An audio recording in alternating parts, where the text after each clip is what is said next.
A very good morning to all of you. Today we will discuss about the functions of the entrepreneurship. So in functions we will divide into three categories. One is the primary functions, another is the secondary functions and the other functions. In primary functions we can say that the management. First of all, there is the planning to manage the things. We should consider the pros and the cons and the risk involved in the task. Therefore, the planning is very necessary, and in the planning we will study how the raw material will come and where should we choose the place or the building so that the transportation should be possible. If suppose you start an enterprise in a very congested area, so it may create the problem of transportation. So in planning there are so many things are there. The availability of the employees and the arrangement of the funds and the expected sales. So in the very first step we should plan about the business that should be in demand. If you are manufacturing a product or if you are providing a service, both things require the planning. Otherwise, in absence of the proper planning, no target can be achieved. Further, organizing the various elements are needed. We have to study the market, we have to study from where the raw material will come, from where we have to bring the machinery, tools, equipments. All these things should be organized properly. The layout should be studied so that the freely movement of the employees may be there,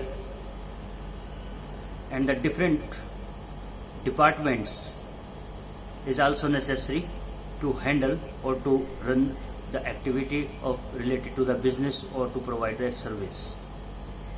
So in next point we can say that the diversification of the production is very necessary. Diversification of the of the production requires the operation. Operation means the activity that is to be performed on the machines.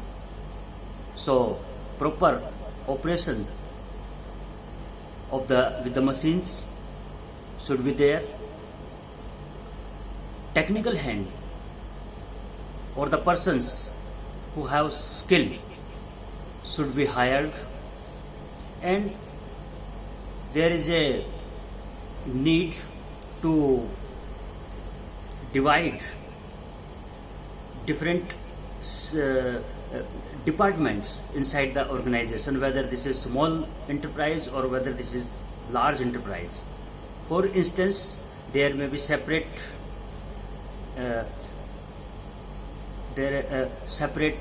you can say that activity or the persons or the team that is related to the store items, because the inventory control is very important.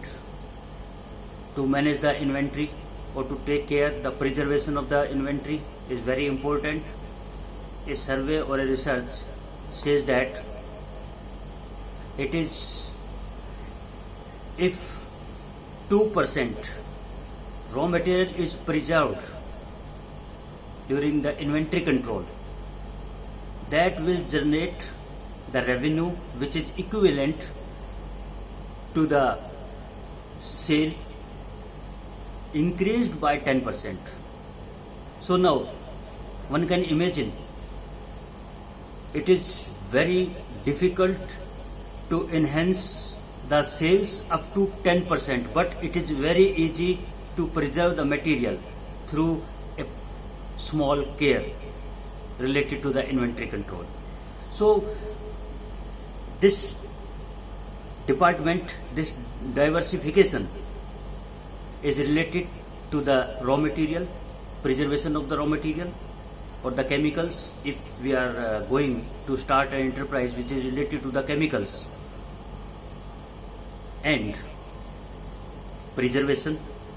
Similarly, one point is also kept in our in mind, that the excessive stock should not be there, because it contributes unnecessary cost, or the money is blocked, because raw material, if we purchase more than required, more than the requirement, then there is a need to keep it at a safe place.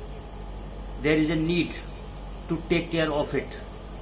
There is a need of a person who can preserve the store items. So we can say that inventory control is one of the important tasks at the very primary stage if we are organizing the equipments, machinery, tools and the employees to run the business. Similarly, there should be separate accounts functionary. The work of the account functionary is to deal with the revenue and the money and the cost involved in the business, because no business can be run without the money. So there is a proper arrangement of the persons who can make the budget, who can take care of the government rules or the taxes and other money related issues, proper maintenance of the accounts, proper statement of the money, and the possibilities to bring the money from the various resources. So this diversification is very, very important to run the business at the very earliest stage. Similarly, in the primary function, there should be a sales department, because as we discussed earlier that it is not easy to enhance the sale in this competitive time. But still there is a requirement of the sales department in order to study the taste of the customers or the inclination of the customers and the study of the market, and to do the market research and proper segmentation and the knowledge of the product and packaging of the product, and then to advertise it in a proper manner. So at the earliest stage, these innovative steps are very necessary. If we talk about the secondary functions, then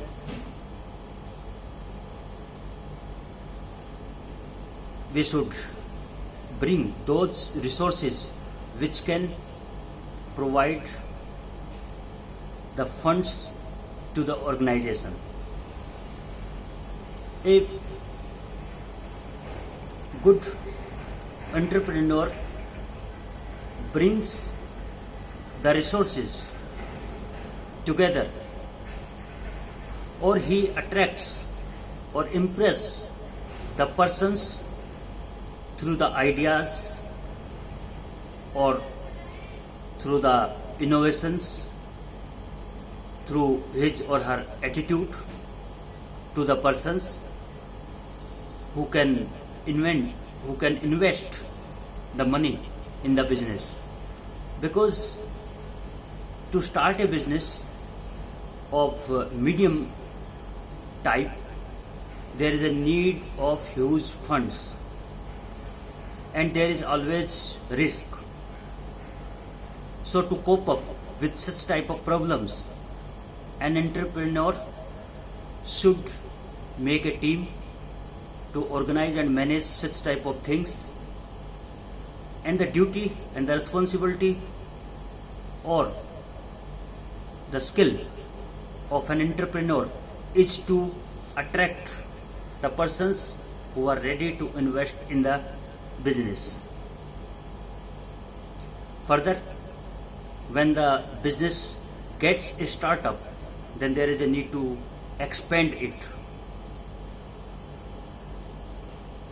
Whenever there is the expansion in the business, there is a need of the coordination between the main branch and, or you can say that, the head office or the other branches. So this coordination is very important.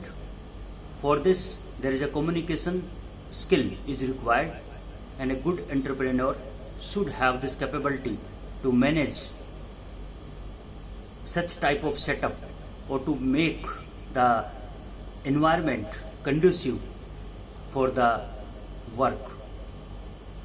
The work culture should be developed gradually, and the cordial relationship among the employees or among the different departments should be there. These cordial relationships are not enough within the organization, but also these are necessary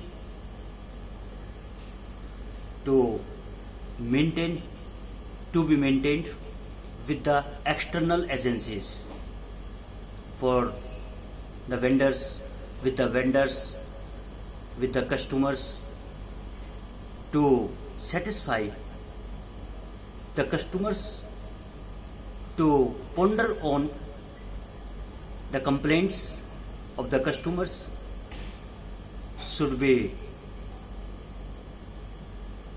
solved, and the ethics of the business should be taken in consideration. Ethics means to do the things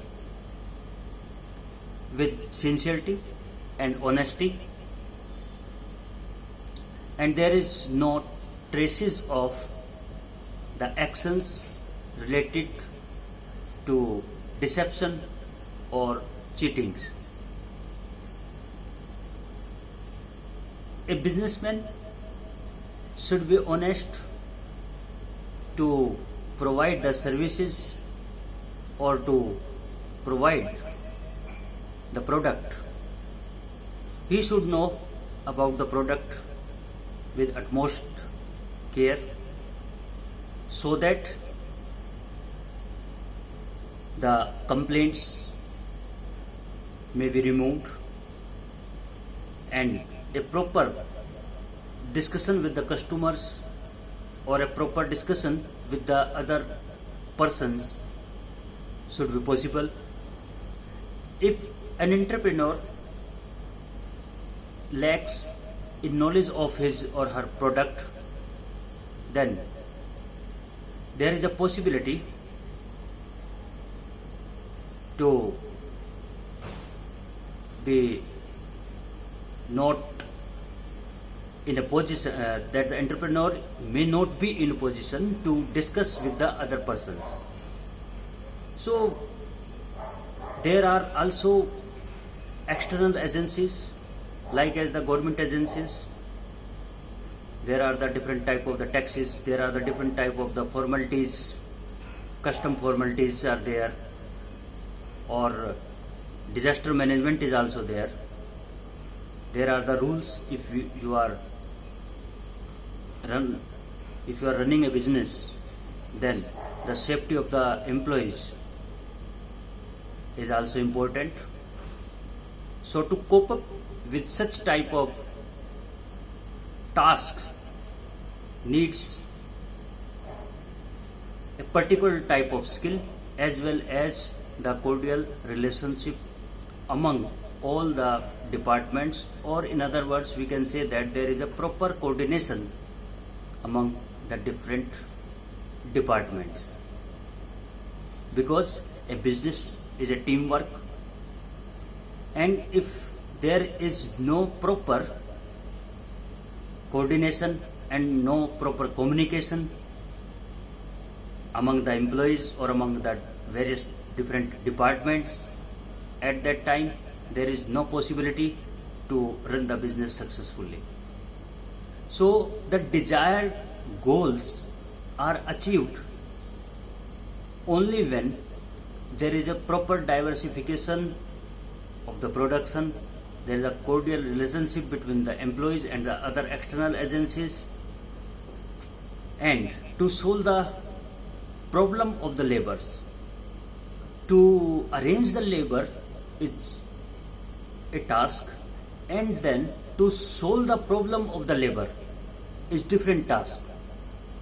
To satisfy them, to give them either motivation or to give them monetary rewards or the monetary incentives,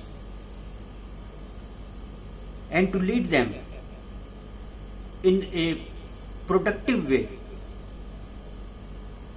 is necessary for the growth of the business. If employees are not satisfied with the work culture of the enterprise and the organization, then there may be resentment from that side. Laborers are important component of the organization, and without this working force no business can be run or no business can be established. So it is very important that the satisfaction and the proper handling of the employees and their welfare is there. Further, if we talk about the possibility of the funds, as we know that if we run a business, then there is a requirement of the huge amount of money, a huge amount of the fund is needed. So in order to bring or to invite or to attract the investors is a desired skill in an entrepreneur. There may be shareholders, there may be some persons. So entrepreneur should attract through the attitude or through the leadership quality or through his own impression, vision, attitude. Only then the investors may be attracted. So to manage the funds for the organization, the entrepreneur should have this type of skill to attract the investors. So there may be the other functions also. For example, the transportation facility. If you are running a business in the vicinity where there is no proper road, there is no proper way to move the heavy machineries or to bring the cartage system. So there may be problem then. So the transportation facility should act properly in the vicinity where you are going to start your enterprise. Further, the disposal of the poisonous or the chemicals or the waste which is dangerous for the environment. This point is not only important for ethical point of view, but also it may attract the legal action. So an organization should also take care of this. So this is one of the important functions of the entrepreneurship. Hope that this video will be helpful for you. In the next lecture, we will discuss the other factors which are important for the entrepreneurship. Have a nice day.